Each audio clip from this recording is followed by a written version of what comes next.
lấy từ gió tao lấy từ trái lấy từ chuột trái lúc cái lấy từ chuột tao lúc cái giang này nhọn đi à cái lý nè chỉ đánh anh đâu họ trả tôi khơi mà chỉ đánh điện chỉ đánh chỉ lấy đánh tôi hôm nay tao thổi quài đây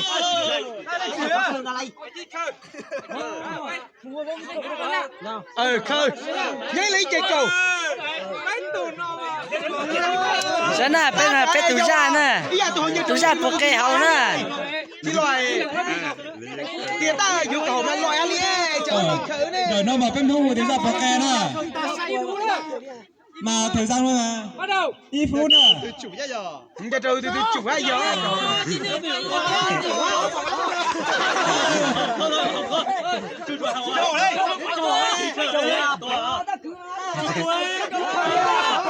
Ta cũng mà chủ nha.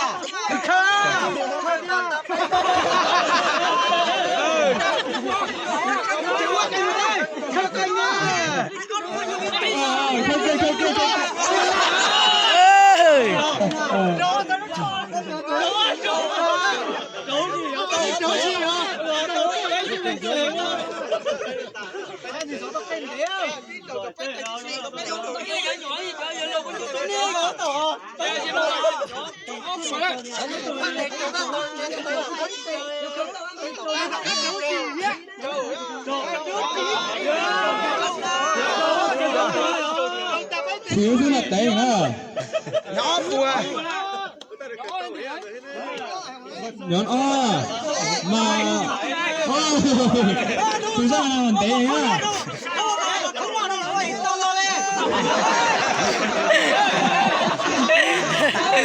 Sáng nay phải xin nó ra bộ kê nè. Khơi kia. Sao được phải lên chưa? Hai ba là bé lên thôi kìa. Ta xin rồi. Sáng nay tu ra nó để cơ bộ kê nè.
Thực ra là có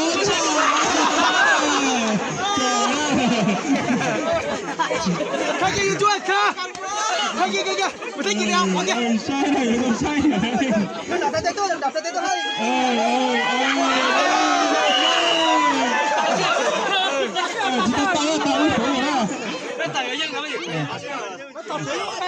tao chơi luôn à bao nhiêu người dây nhiều luôn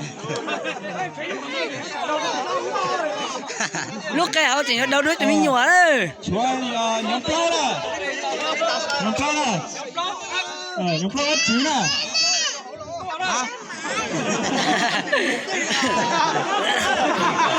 cái gì anh chơi cà phê đây tới đây Sáng tôi ra không ăn lô cơn để khơi nè. ra lẩu lọ ơi